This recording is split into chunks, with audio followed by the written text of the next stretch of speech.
This is Mommying While Muslim, recorded live and unedited. Watch as Zeba and Uzma record their podcast, see their reactions, and find out for yourself what all the buzz is about. This episode is brought to you by Guidance Residential, whose fall refinance special is finally here. Not only can you unlock a lower rate to save thousands of dollars over the course of your contract to own your home sooner, you can also receive $500 towards your appraisal fee. Visit Guidance Residential on Facebook or at Guidance Residential on Instagram today. Assalamu alaikum, everyone. Welcome to another episode of Mommyingwhilemuslim podcast. This is Uzma Jaffrey. And this is Saba Hassan. How are you? I am Uzma? good. Enjoying life right now. I am excited about seeing Hassan Minhaj this weekend. Oh, is he going to be in town with you? No, he's actually going to be in LA. So my sister and I are flying to LA to go laugh with Hassan Minhaj, which is going to be super fun. He is funny. At having just gone to another comedy show that was very raunchy, I'm actually looking forward to Hassan Minhaj because I think it's going to be a lot cleaner.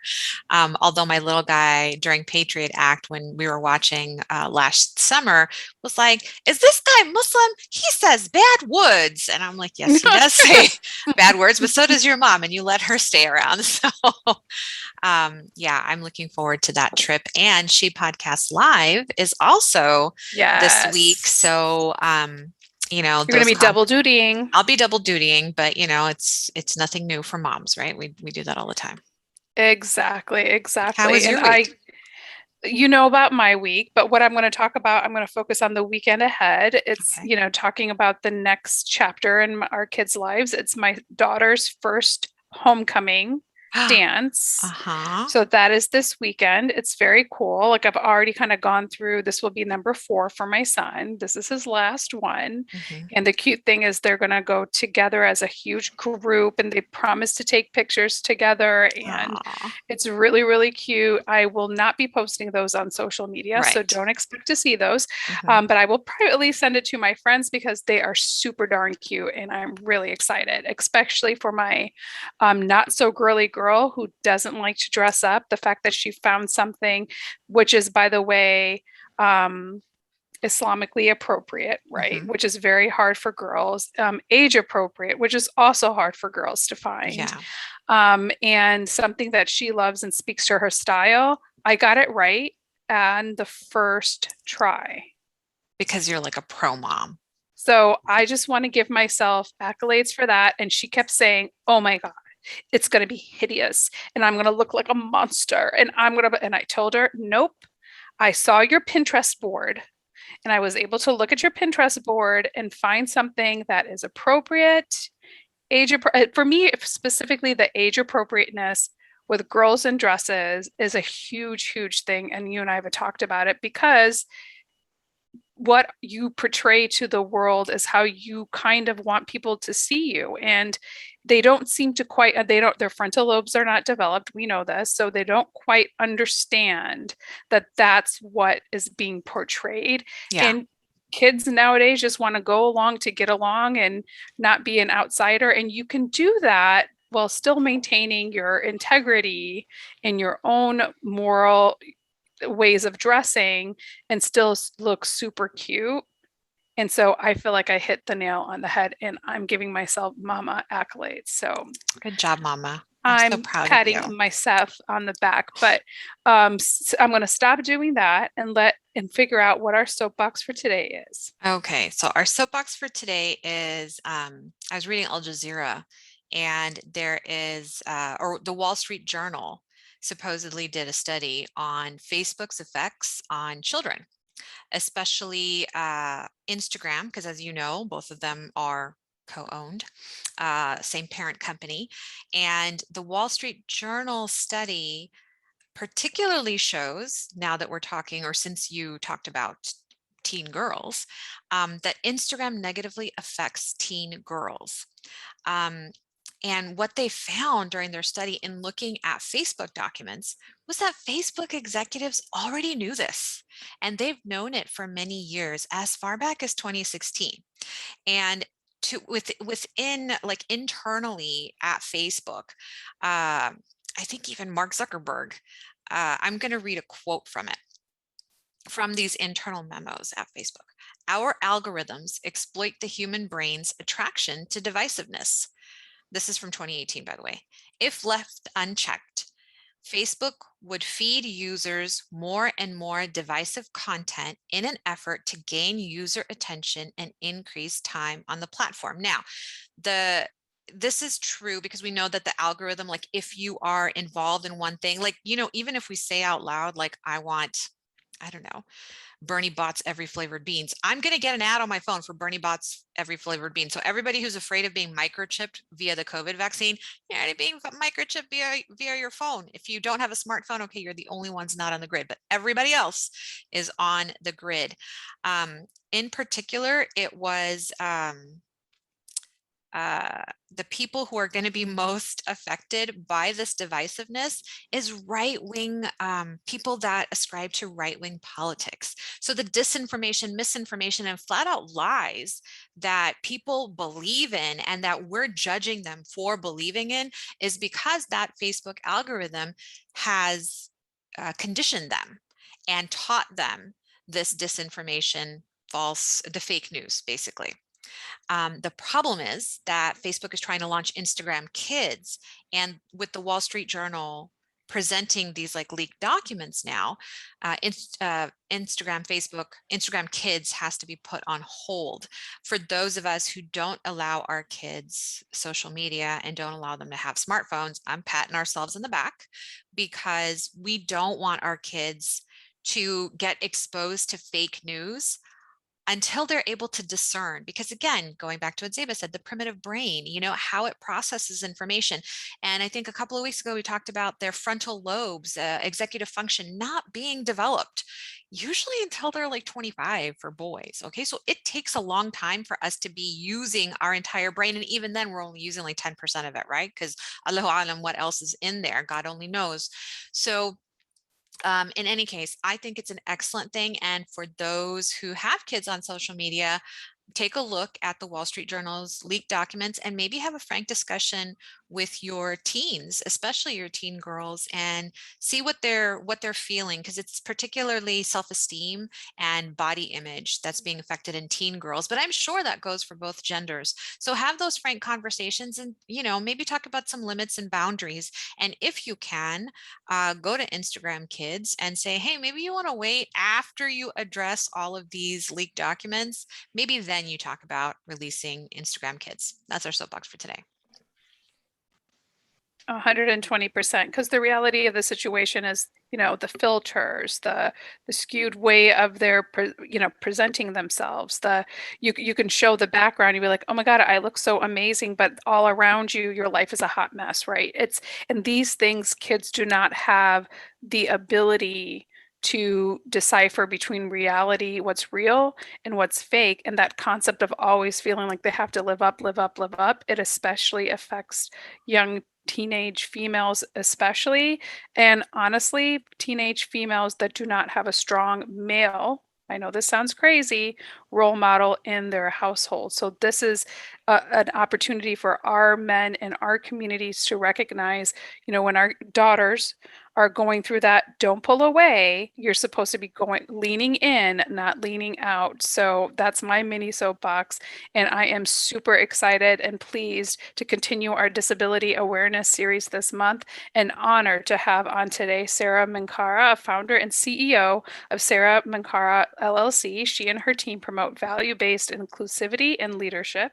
She is an internationally recognized champion for disability inclusion, individual empowerment, and social enterprise. She has been recognized, okay, ready for this, everybody, by the Forbes 30 and Under 30 list, MIT, and the Clinton Global Initiative, just among a few. Okay, her expertise comes not only via her financial and social justice acumen, but she also happens to be blind. That doesn't stop her, and we're excited to have her here on Mommyingwhilemuslim. Welcome, Sara, and we are so thankful you are here today. Oh my God, thank you so much. And thank you for that kind introduction. And I'm really excited to be with you guys Afternoon. Yes, afternoon. I've lost track of time. And we appreciate you making time for us. Assalamu alaikum and welcome Of to the course. podcast. Walaikum salam. So for moms, we will typically ask them about their kids, but if somebody doesn't have kids, what we ask them for is to talk about their mother, her mothering philosophy, and anything you're comfortable discussing about her, especially her influence on the work that you do now. Yes. Yes. I definitely don't have kids, but yes, my mom. I would say my mother is the strongest person I know, and the way she raised us is really the reason why we've done and achieved what we've achieved so far. And I'm focusing on what I'm focusing on right now. So to kind of go back a little bit, so my sister and I both became blind when we were 7 years old. She's 2 years older than me, so she became blind at 7, and then I became blind at 7 2 years later. And that in itself was a challenge for my family and my parents and my mom.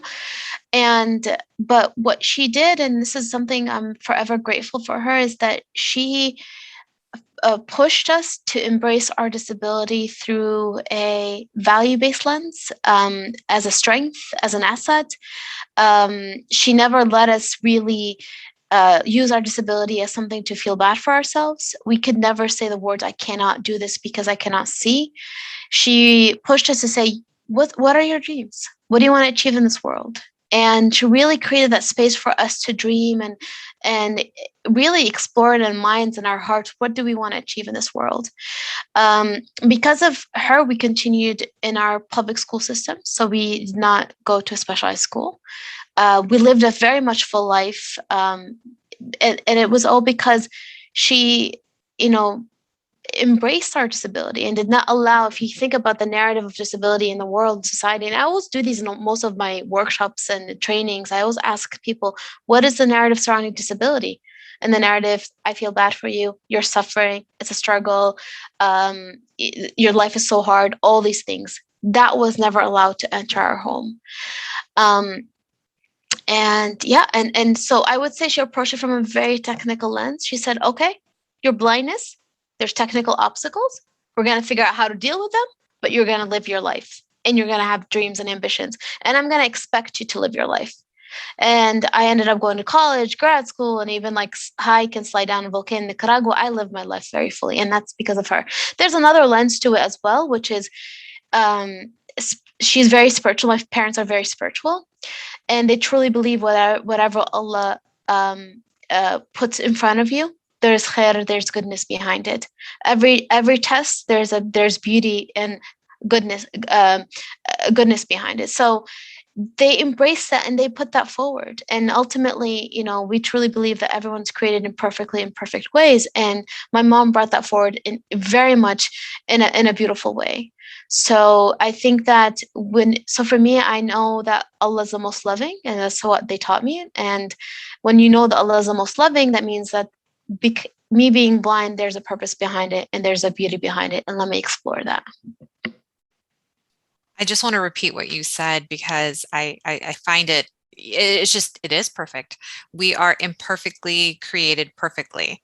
And that is so true because I know, personally, when I've had a challenge, when it came to my kids' health, it was like, there's got to be some mistake. But I really thought that, that something had gone terribly wrong and maybe I had done something. But, for some people, that's just the path. And the fact that your parents taught it to you so beautifully and accepted nothing less than the best is a testament to their taqwa, their belief in Allah subhanahu wa ta'ala, and their belief in you. And that, I think, is the most beautiful thing, that they knew that there was nothing that you couldn't achieve just because you were blind. If it's okay, out of curiosity, and you can absolutely not answer this if you don't want to, if it's too personal, but with your sister and you both having the same condition, is there like a genetic component there? Yes. Can you talk about your family background a little bit? Yeah, we can definitely talk about it. Okay. So no one in our family beyond my sisters are blind, but an extended family. But because my parents are cousin, ولاد خالد, it triggered a recessive gene, and that I guess that recessive gene is carried through the X chromosome. So my sister and I both are blind. My brother's not, but no one in our entire extended family has this disability. So yeah, so that's kind of the reasoning behind it. Did you say it was X-linked recessive? X chromosome and recessive. Yeah, I think. I mean, again, like it's a recessive gene, yes, and it's carried through the X chromosome. So there was a possibility that your brother could have gotten it as well. It's not just something that affects the girls. Well, since it is X, yes, it would be well, they didn't know until my brother he became age 7 and he's fine, but then they realized, yes, it's only carried through it would only carry down to girls. Yeah. Okay. And then for me or my sister, it wouldn't be carried forward unless I marry someone that has the same gene. And then even then, I think only 0.25% of your children would have the same condition. So exactly. That's fascinating. And I'm just geeking out because science is my thing, but I'm going to give the floor to Zeba now that I asked my question leading there. Yeah, I love her science geeking out things, because then I could just let her take it and you just nod and smile and pretend like I understand what the heck is going on. So yeah. I love hearing your mom's story about her, taking it for its head, being practical about it, not letting it get in the way of what you guys could do and accomplish. But, when you leave, I always tell my kids, when you leave this house, no one's going to love you like your mama does. And how has that been for you? So yes, maybe in your house, you've been your mom was your safe haven, your dad was your family was your safe haven, but how has the community actually treated you and your sister and with your disability? When you say community, are you talking about the Muslim community or the community I'm talking at large? About every community at large, and then you can focus a little bit on the Muslim community, because obviously we can put it, niche it down a little bit with that. So I'll tell you something. There's whether it's the education community, whether it's the Muslim community, whether it's the global, whatever have you, there's still a lot of work to be done when it comes to disability and the narrative surrounding disability. If you think about it, there's the common narrative of the charity, right? Like, I feel bad for you. And that's, through my entire travel, I experienced that, whether it's in your face, oh, haram Allah yashfiki, or, or in a very subtle way, right? And that's everywhere in the employment sector, in the education sector, etc. But then there's the human rights lens, right? Which is, it's the right thing to do. We need to educate, we need to employ, we need to, right? But what we need to get to a point, which is yet not fully embraced in most spaces, is the value-based narrative. I want to include you because you have value to contribute. I want to include the people with disabilities because they have value to contribute. And when society sees that narrative from the get-go and believes in the value-based narrative, then systems at large from the get-go will be built in a way that's inclusive and accessible for everyone. But we're far from that value-based narrative, and that's everywhere, whether it was in the school system. For me, what was really beautiful is I've had teachers that really believed in me and believed in my ability and my skill set. What I was really strong in the math and science. They really their belief in me really helped me move forward. I've also had professors. I had a professor once in college that was like, I don't want you, I don't think you should take my class, you're going to fail. And, so and it's because his perception, you're blind, math, how can you do, right? You're not going to succeed. So you have all kinds of narrative, but ultimately ableism is so present everywhere you go. And there's so much work to be done. When it comes to the Muslim community, there's still work to be done. And again, there's all very much shafa'a, there's that narrative that says, oh, like the way society, like our community brings it forward, help the blind because you're going to get ajr, right? And you're going to get good deeds in return. Yes, help in general is really good, but when you perpetuate that narrative, you're automatically putting the blind at a very at a different level They always need help. But does that make sense? So then the way we really talk about disability is still very from a very like pity shafa'a narrative, and that in itself is what doesn't allow us to be fully integrated and empowered in our spaces. I like that you pointed that out, because the whole the charitable narrative, while it has its place, it's not changing anything for the better, right? You know, I kind of describe it as wishing well. You just keep dropping and there's like no bottom. Like, I'm sure there's a bottom, you know? And I've said on the podcast before, my dad raised us to say, like, help somebody before they ask, because if you already put them in a position where they have to ask or they have to fight for something, that creates a power dynamic, and you don't want to be you don't want to create that. You don't want to make anybody feel bad. So always anticipate somebody's needs before they say something. And that's why we think accessibility is so important, because just because there's a minority of people within our marginalized Masjid families that have disabilities doesn't mean that we don't invest the money, don't invest the time, don't invest the resources in creating that accessibility feature, or those accessibility features that make it easier for them to go to the Masjid, who I read, I think I saw something on Instagram about a blind woman in, I think it was Texas, and she wanted to bring her seeing eye dog into the Masjid. And, you know, our community just went crazy. Like, la hawla wa la quwwat, God forbid, like, you know, a dog in the prayer area. And you know what? If the Prophet, peace be upon him, allowed a man to urinate in the Masjid and didn't do anything to him, I'm pretty sure that a seeing eye dog is going to be okay. So true. I mean, oh my God, what you're saying is so true. And also making it accessible, you're not doing them a favor. Exactly. And, you know, and I learned that lesson actually in grad school. One time I was in a class and there was like 100 students, and each student had a name card, because so people know who's speaking. And at the beginning of the semester, I was like, hey guys, can you please tell me your name when speaking, so it's easier for me to access the class, and that will help me be able to better participate. And the professor was like, no. I was like, what do you mean no? He's like, the way you phrased it is that they're doing you a favor. They're not doing you a favor. By them making the class accessible for you, they're actually benefiting from your contribution. They're benefiting from your value. So it's not a favor, it's actually a value for them. And that in itself, that shifted my mind when it came to disability, right? And it really shifted how I looked at, because at times I do feel like I'm a burden asking for accommodations or asking for certain things.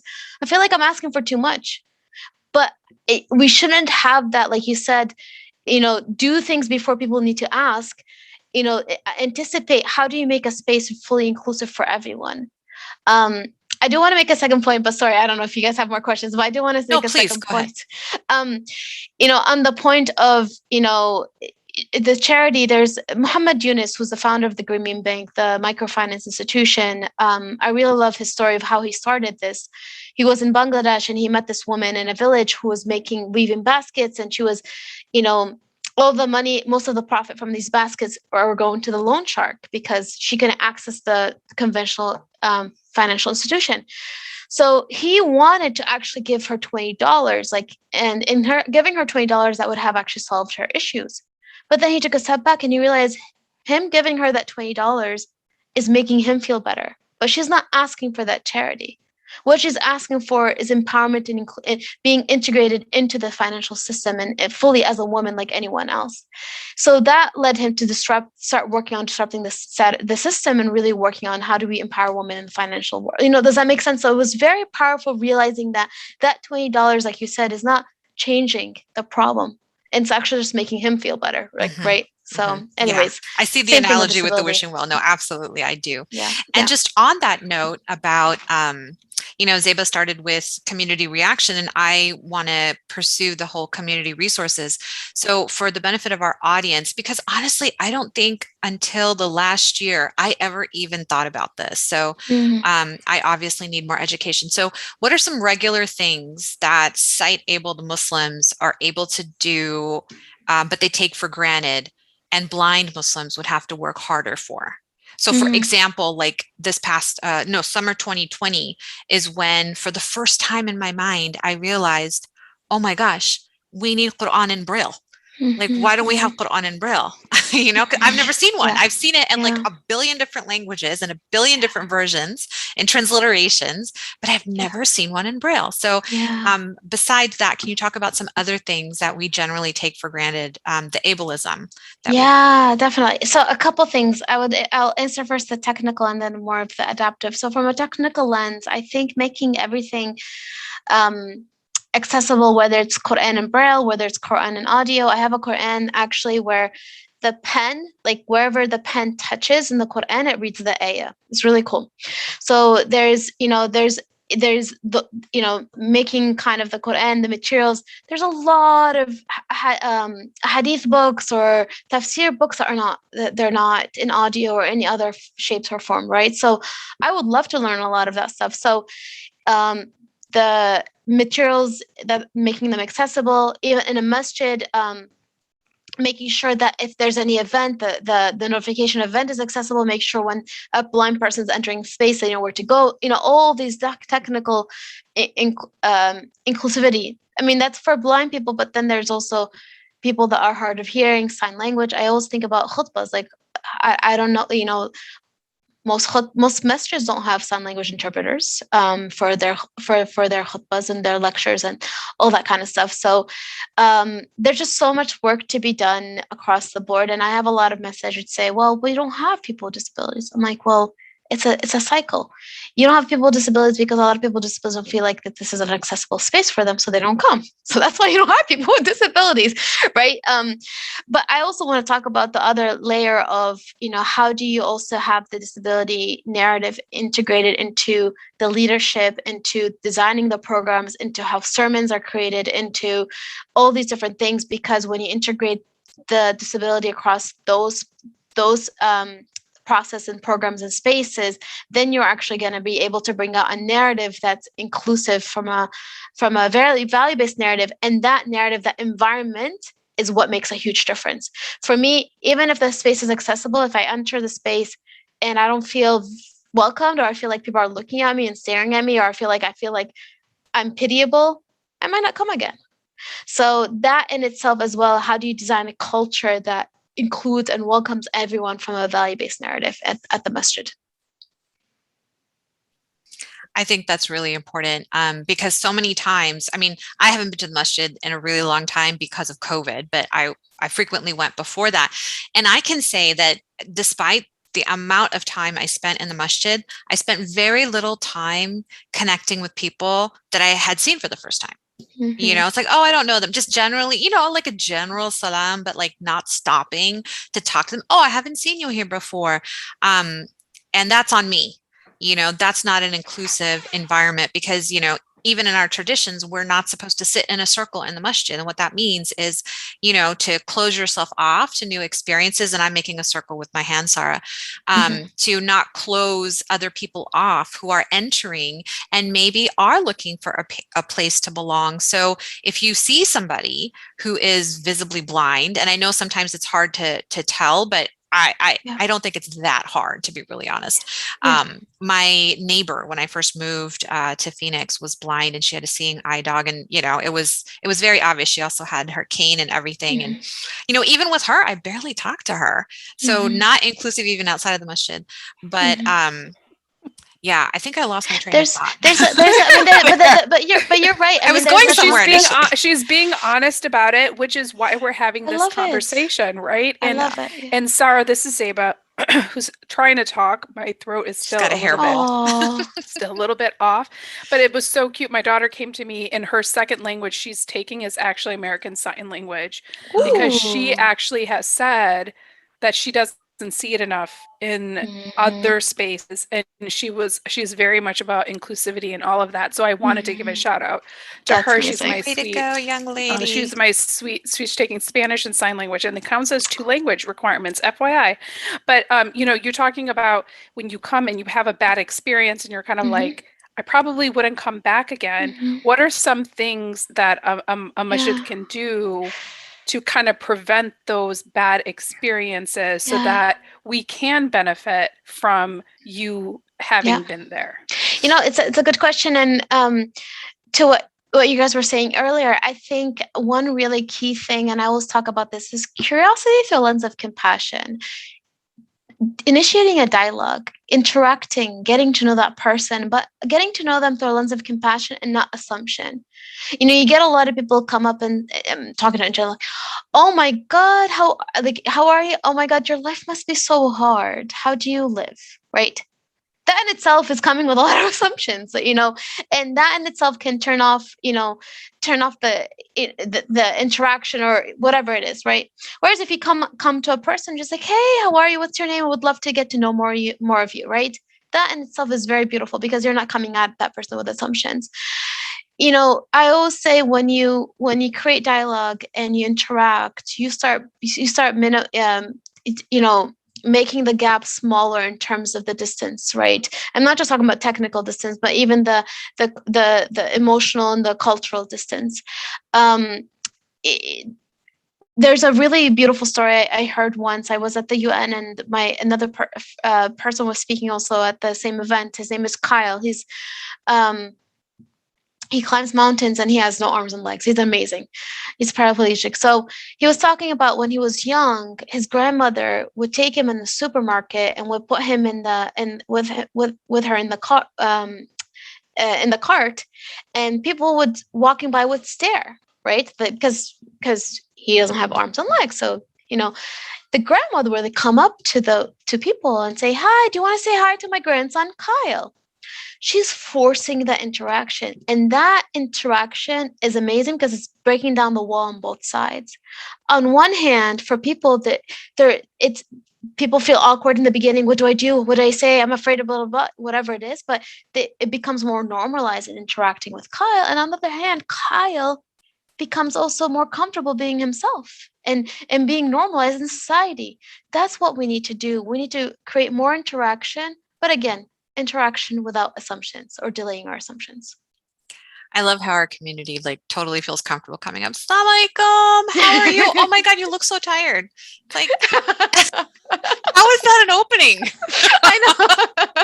I mean, that's not as bad as, oh my God, your life must be so hard. I've not heard of that. And I'm really sorry that you've ever had to encounter that. But how hard would it be to just say, mashallah? Assalamualaikum, mashallah, you came to the masjid. Tell us about yourself. When are you going to come back? What can we make easier for you? One of the questions that I like to ask at work, it's the last question I always ask, and it's what can I do better for you? And I think that as a collective community is really important. I will add. So I will add underlying what a person might understand with what you said, right? Okay, how can I do easier for you or better for you? Mm-hmm. There's an assumption that it's hard, or that it's, does that make sense? Yeah. Again, like, and the person that's saying that is coming from a really good place, right? But there's those assumptions that for me, I'm like, well, I guess, does that make sense? So, okay, she's seeing me through the lens that I'm blind, I need help. And for me, and over time that for me became, never was an issue. But when I was younger, I used to be very feisty in my responses to people, but even though they were coming from a really good place. But again, I always say, like, create a space for a person. If they want help, they can ask for it, right? But instead of, coming at it, like, always assuming that I need help. Does that make sense? Like, there's that balance. So it should be initiated by the person in question, right? It should be, it should be initiated, but it's creating that culture where a person feel comfortable bringing their true self forward. So, for instance, like, if I need help, I can ask for help. If I am this kind of person, I can talk about it. And the same thing for that person in front of me. I don't want to always feel like people see me through the lens, I need help, I need help, I need help. Does that make sense? Yeah, no, that totally does. Yeah. But typically it's because, so I'm a physician, and patients never are always unhappy with something. So, they come with the laundry list of these are the 17 things that I want you to fix. It's but there's also simple things like fluff my pillow. And I'm like, okay, that's it. I see it Clutch as my a pearl. question of service, but at the same time, I Yeah. can see how it could be misconstrued by Yeah. somebody who, Yeah. can't see me. Like I Yeah. totally Yeah. get Yeah. that. So Yeah. I'll Yeah. work on Yeah. the wording. But in Yeah. the meantime, I would love to learn more about your charity, have the audience learn more about your charity, and for us to review kind of the impact that it's having on the blind Muslim community that you serve. So Empowerment Through Integration was a nonprofit organization that I started when I was in college, actually. And I've been running it for the past 10 years. And actually last year, I had the honor of handing it over to a new ED. I'm still on the board. But what we focus on is the empowerment and inclusion of blind and visually impaired youth across the globe. And we really focus, so we focus in communities like Lebanon, we work with refugees, and our goal is how do we make sure blind and visually impaired kids get both the right resources and training, but then also the right mindset as empowerment, to be able to live a more independent and full life. Because in the beginning, I used to always think, okay, let's give them white canes, right? And a white cane is great, but the white cane is not, if the kid doesn't believe in themselves, or the kid doesn't believe that they can be independent, that white cane's not going to mean anything to them. So we really balance between focusing on the technical aspect, but also we also brought forward the adaptive aspect of how do you believe in yourself and feel empowered. And we branched out to working with families, because parents are the biggest source of empowerment or disempowerment for their kids. So it's so important for parents to be on the same page. And then we branched out to really work with local communities. So our approach is everyone in the ecosystem needs to be part of changing that narrative, because it shouldn't just fall on the burden of the kids to really push forward, if that makes sense. Go ahead, Ziba. This is Saba. I'm Sarah. Like, I absolutely love that. And I'm going to be looking more into this, especially because I know it's something my daughter, even though she's thankfully, I don't even know how to say this. I'm just going to be blunt, like, to be grateful that your daughter doesn't have a disability, but without offending somebody, like, what can I say in a circumstance like this? I'm just going to put it out there. Like someone saying that to your daughter, or me saying, oh, thankfully my daughter is not disabled. Like, that's a really stupid thing to say. What is another way that I could say that in a conversation with somebody who is disabled? Well, so I think that I don't think we need to say grateful or not grateful for the disability, not disability, right? Because we don't know. I mean, again, I would want to understand the context a bit more, because I do have a lot of actually parents and come up like, oh my God, I want my kid to really be grateful because they're not disabled, and that's why I'm sending them to your programs, right? And they're, and for me, that narrative is a bit perpetuates the charity narrative in many ways, because it goes back to also not believing, not truly, like, the fact that Allah created us the way we're created, right? And there's beauty and perfection behind it. That means if you truly believe that, you're not going to see one person's identity be less than the other person. Does that make sense? So for me, it's I always say my blindness has been my greatest blessing. Actually, if I wasn't blind, I probably would have lived a very boring life, and I would have achieved what I've achieved so far. So when it comes to that, just for me, eliminate that comparison.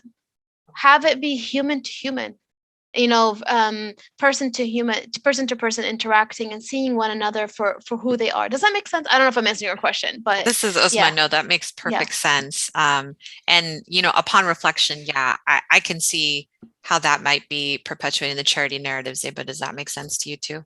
Yeah, this is Saba, and 100%, because, when you're, like you said, when you're not necessarily in those situations where you're engaging with others that are not like you, or going out to seek those types of conversations, you don't know what to say, which is one of the reasons why, weirdly, we started this podcast, right? And here we are still not able to have certain conversations with people. So that's why we really want to continue these conversations and continue learning, because like we said, part of this journey between ourselves was in learning to be better for our children. We're learning on behalf of other people and providing them a space. So I want to thank you from the bottom of my heart for that.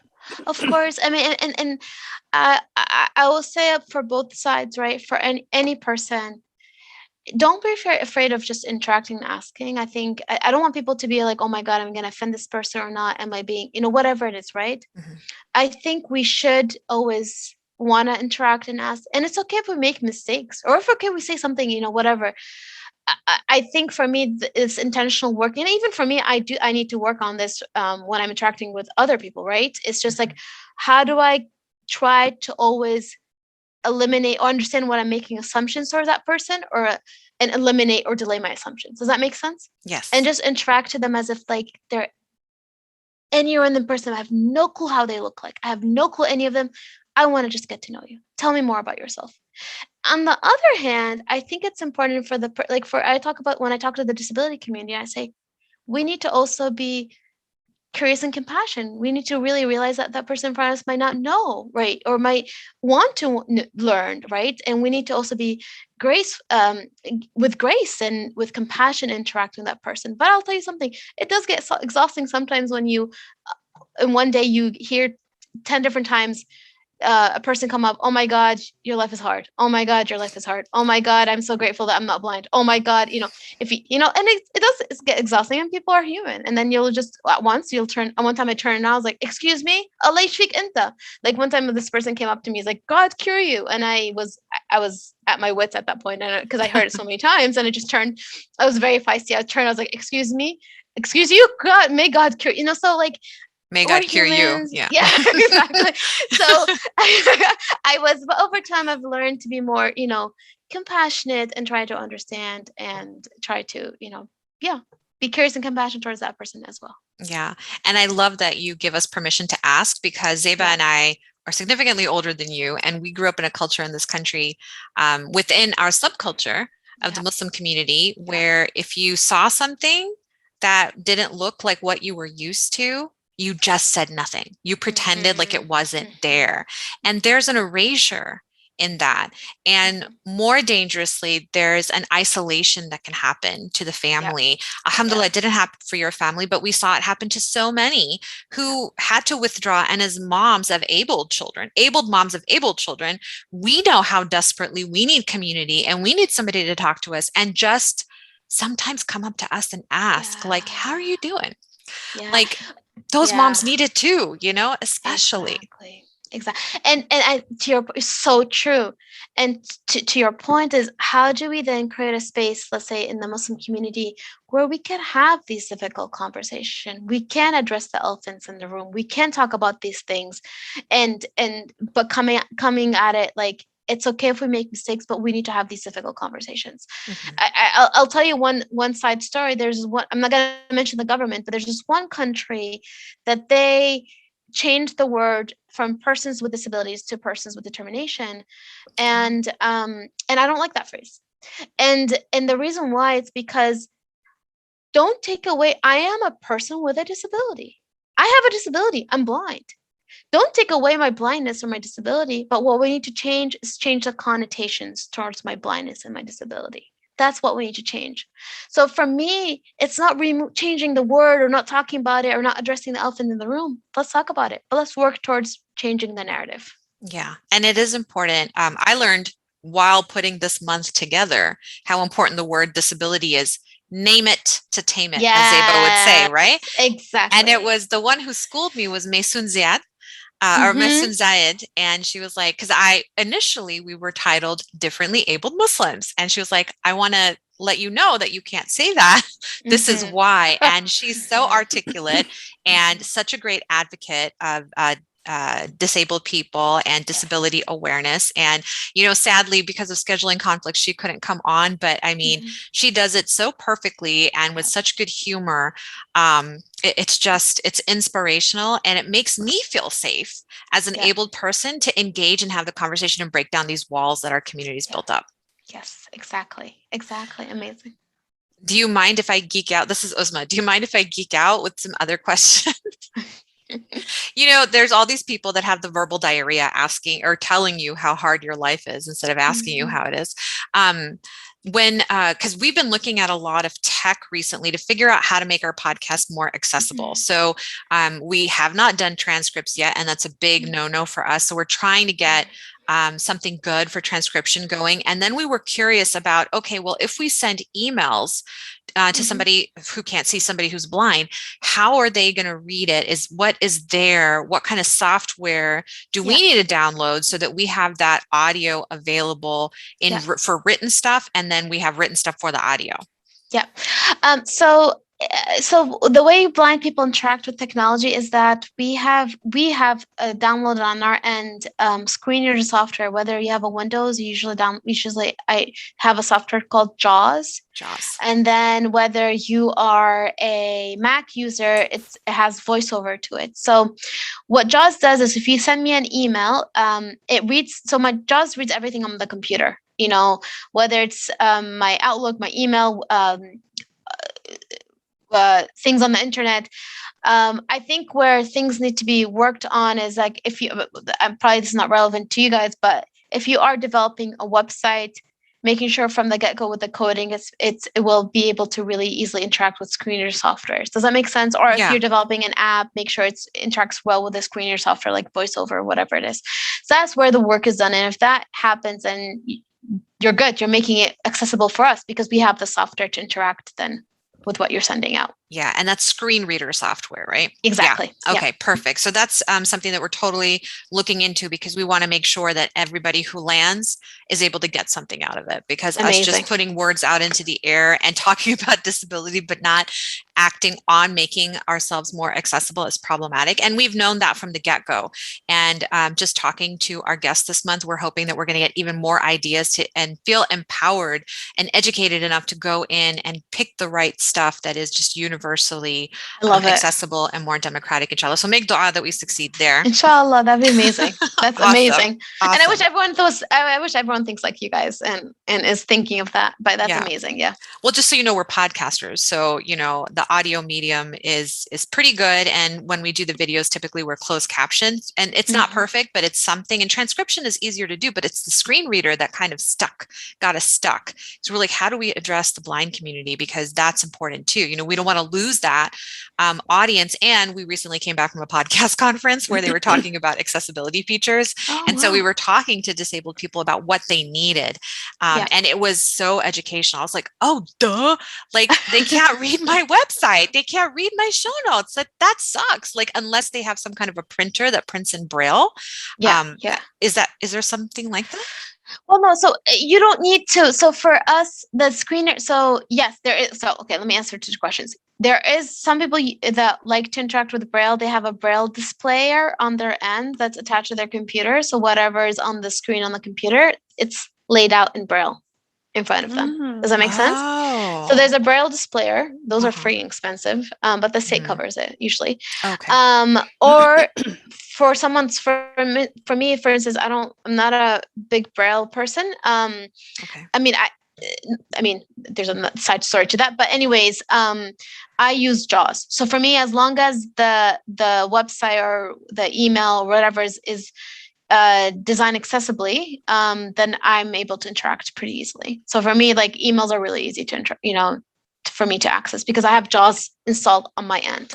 Okay. Perfect. So you guys don't need to install JAWS, and it's more that the way, if you're designing an app or website, it's coded accurately, so it interacts well with screen reader softwares like JAWS. Yeah. Perfect. So when you open it on your end, it's reading you our website. That's cool. Yeah. Well, I know we're taking some deep notes. Yeah, so thank you so much for schooling us on this, because this is why we're having these types of conversations. But I'd love it if you can give me one more minute so we can do our rapid fire segment where I kind of throw a whole bunch of questions at you. And you have to answer off the cuff. Are you ready for this? Go for it. Yes. Okay. Uzma, start the timer. We're ready. What is your favorite book? Man's Search for Meaning. Ooh, we have to write that one down. To our list. By Viktor Frankl. If you can get an Olympic medal for something, real or fake, what would it be? Gymnastic. Okay, there we go. I would love that. No, but I don't have any. I have no skills in gymnastics. You just always wanted to do it. Yeah, sure. Okay. Why not? I always wanted to do it. I was just too tall. So, and we're talking about, trying to walk the walk of other people. If you could spend a day in somebody else's shoes, who would you spend that day in and why?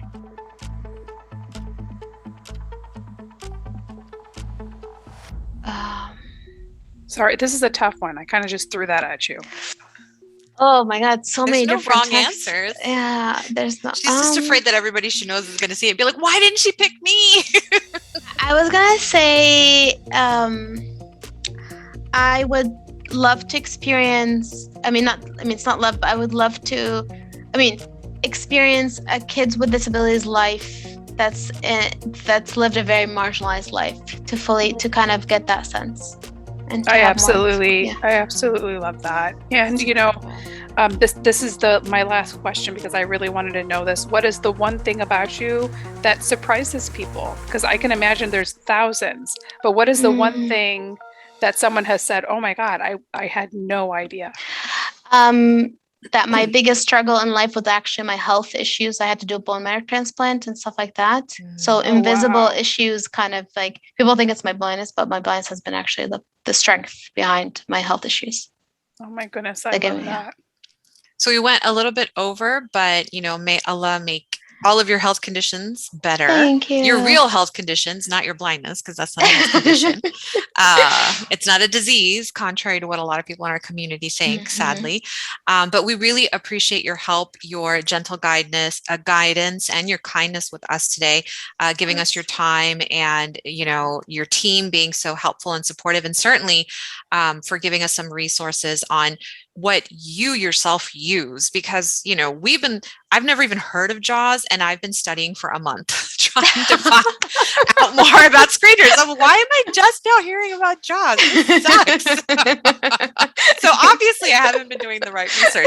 So again, asking somebody on the inside, I think that's been the greatest gift that our guests have given us throughout this podcast. So we really, really appreciate you, Sara, and we wish you the best of luck with your charity. Is there any plug that you want to make about your charity, any special project or events that are coming up? Yeah, I would say, definitely, guys, follow my consultancy company, Sara Minkara LLC. We do a lot of work around authentic inclusion and leadership across the globe. So saraminkara.com, definitely follow us. And it's been such a pleasure being with you guys for the past hour or so. And may Allah reward you guys for everything that you guys are doing. Thank you so much.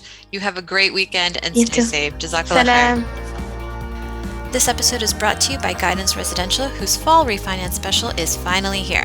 Not only can you unlock a lower rate to save thousands of dollars over the course of your contract to own your home sooner, you can also receive $500 towards your appraisal fee. Visit Guidance Residential on Facebook or at Guidance Residential on Instagram today.